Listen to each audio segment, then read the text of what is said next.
Sean Marion. The Matrix, yeah, he was good. He played good defense. He dropped 44 on the Celtics one night. The next day, I paid all my money and paid someone to cover my shift. And the next day, I'm at work, and I look up, and it's D'Antoni and his wife. And I'm like, if I paid all my money to like see a Celtics game yesterday, did you hurt my feelings? And he's like, well, you know, it was a good game. I said, yeah, no, Marion dropped 44 on us. Paul Pierce didn't show up.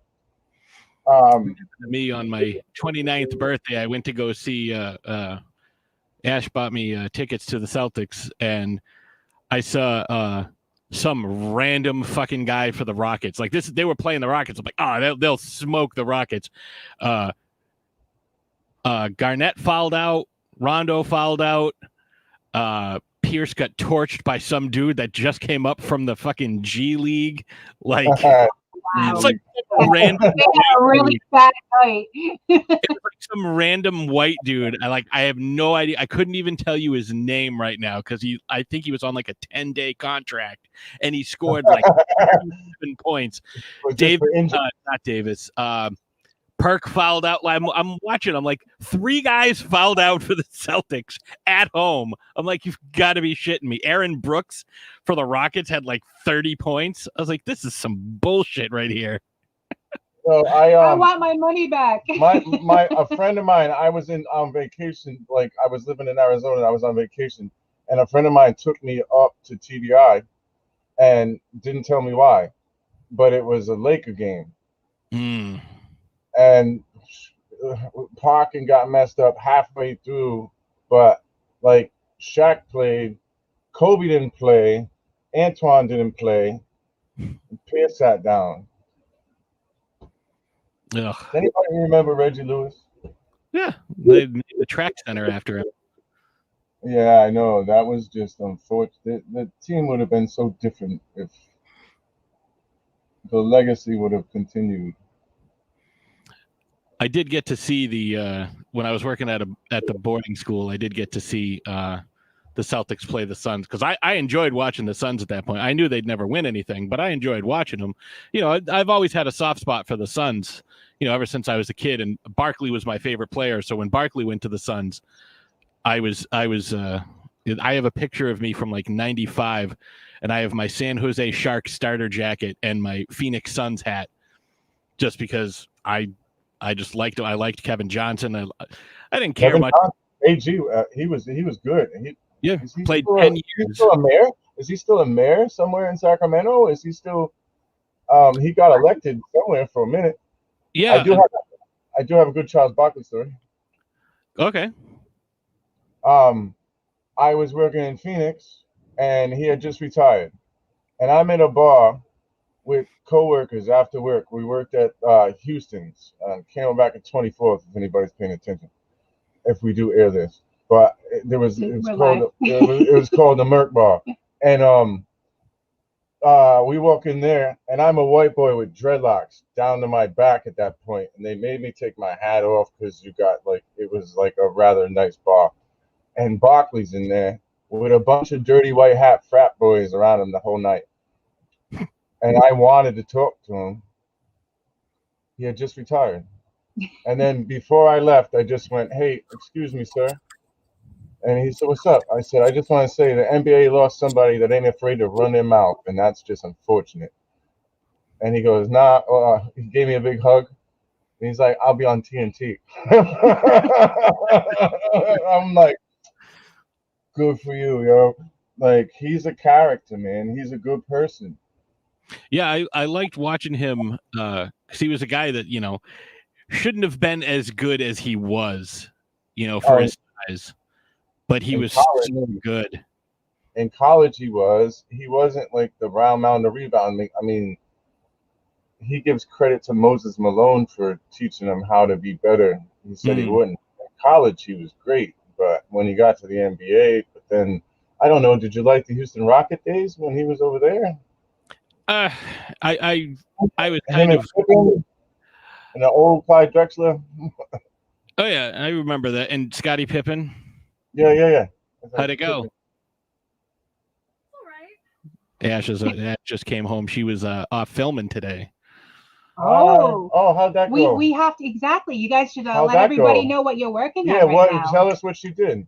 Well, I don't know if we can talk about what she was working on because it's like a secret thing that It's it's not the same. You're talking to the microphone. We're live, but we don't have a guest. We're waiting for the guest to show up. Yeah, so unfortunately, I can't say hello. I can't say what the project is, but it's very interesting, and just have to wait and see. Oh, that's awesome. We're talking about basketball. Talk about it turns into a basketball conversation. We're doing a music show that has nothing to do with music. Yeah, absolutely not. No, that's not true because she just brought up like one of her favorite songs is Basketball Jones, and that ties directly into basketball. Yeah, well, very true. I like that. Way to bring that in. I'd play it, but they'd. I don't think you got the rights to it. They've taken down videos where I did that. Like when I would do the sports show live, they took my videos down for playing Basketball Jones. Tell me more about this sports show live. I don't. We do. The two of us do a sports show.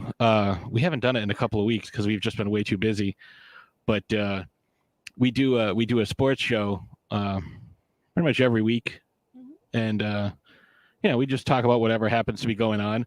Like this week I think we're going to do it because there's a huge plot thwarted by police in Colorado, because apparently there were a group of people who were looking to reenact the Las Vegas shooting, but at the All-Star game, because I guess a bunch of people are, and I don't know if this is motivation. I haven't seen anything about it, but a lot of conservatives are very upset that because of the terrible voter suppression laws that are going on in Georgia.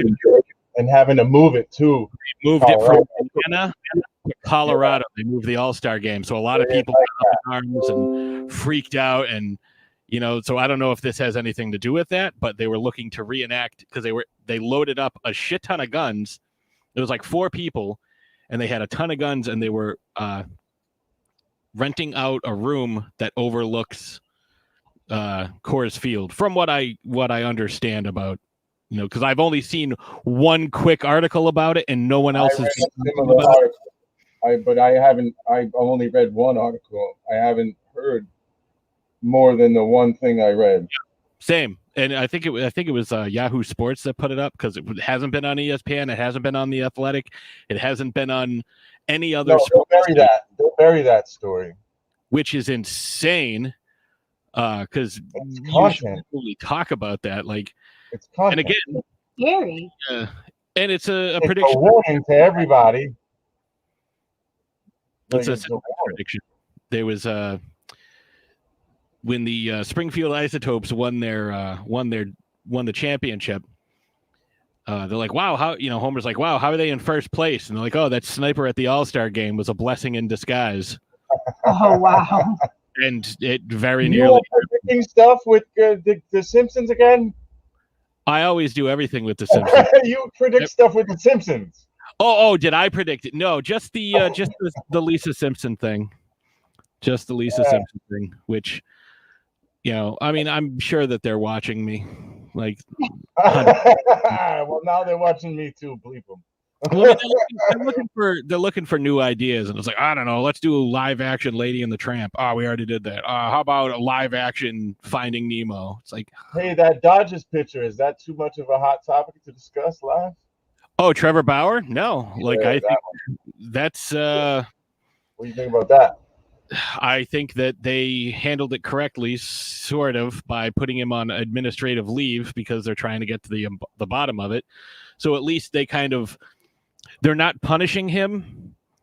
Well, he's still being paid. Like, he's on administrative leave, which is not a punitive measure, but they're also not letting him play, so he's not suspended.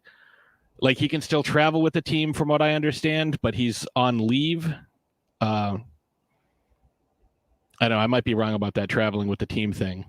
But no, I don't think he can travel. I'm a fan of David Sampson, who used to run the Marlins. Like he has a podcast and all that. Shout outs to him if he's listening. But he's a good guy. But he intelligently put it. No, he broke it down just like that. He's on leave for now because they don't know what to do yet. But he's probably not gonna play. Yeah, he's probably done for the season because these types of things take some time. But at least like this is a good step.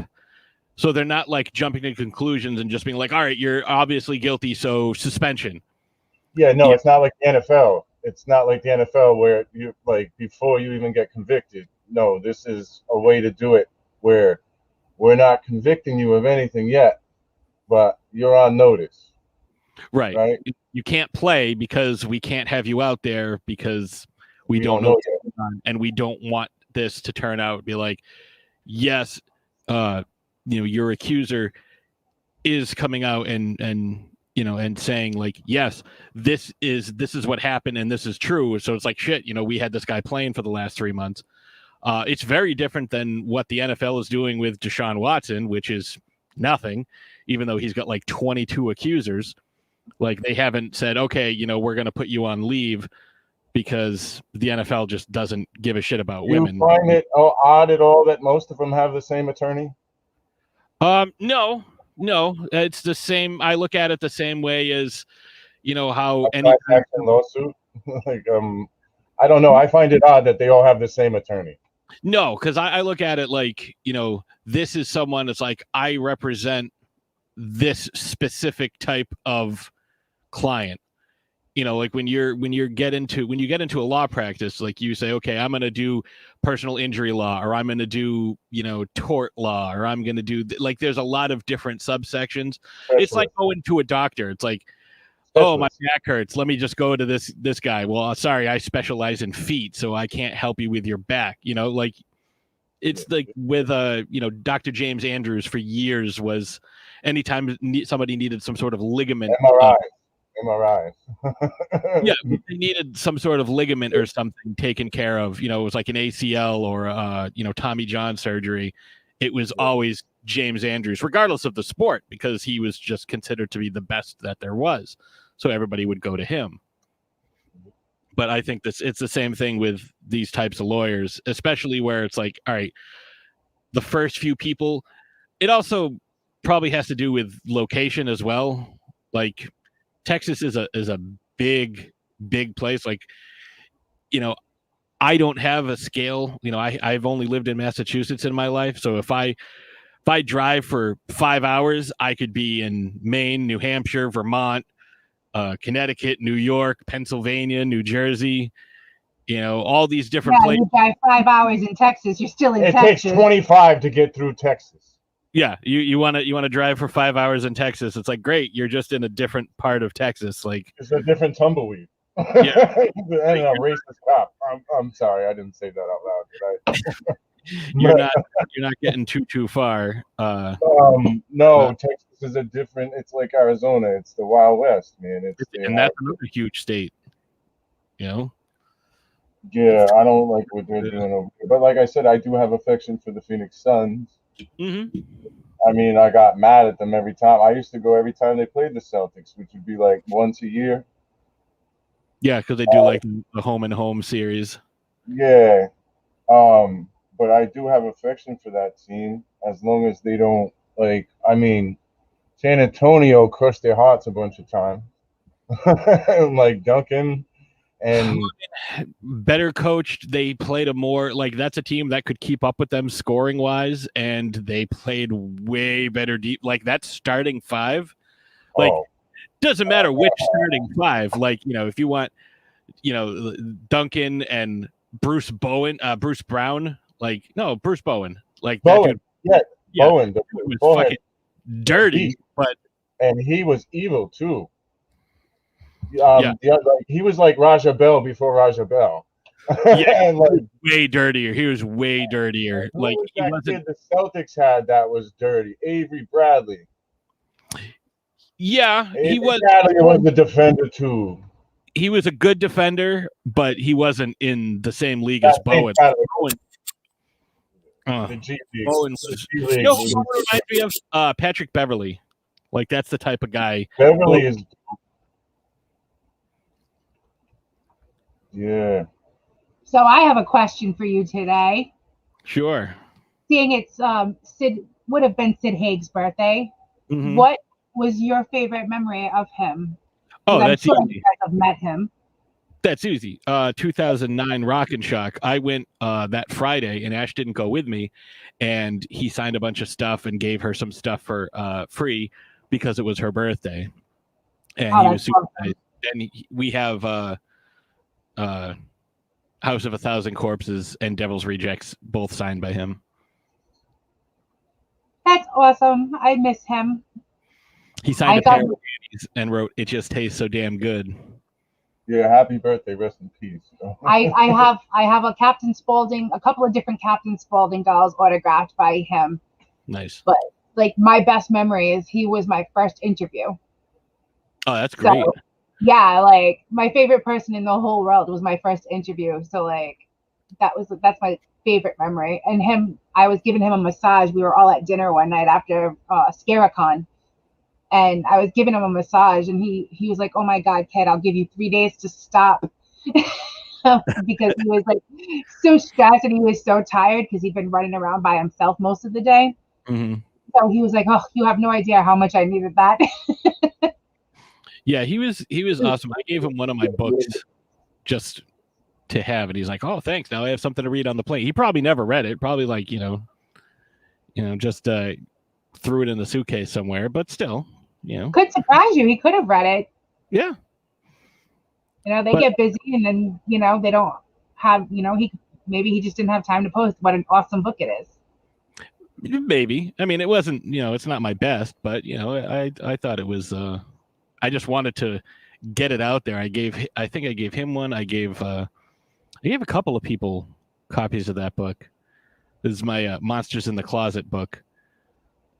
I gave out a couple of those at Rock and Shock because they were like $5. So it's like, all right, I can give a couple of these out. And it's like, hey, thanks for all the free entertainment that you've given us for years. Like, here's like a small token of my appreciation. And it's just a cool experience to be able to do that, Yeah. How many people can say, well, Sid Haig has a copy of my book.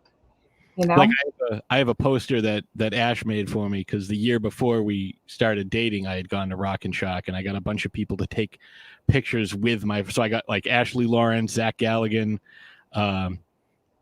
Danielle Harris, Tom Savini, Michael Bain, like all holding my book. Yeah.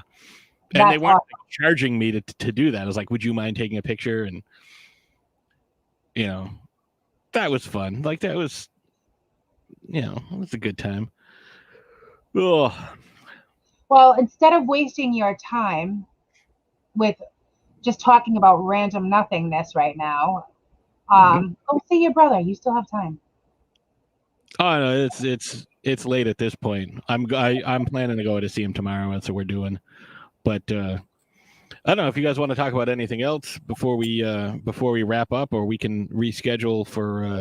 I'm going to try and reschedule him and see what happens instead of wasting your time. I mean, I would have rather we could have just talked. I actually think this was a good show.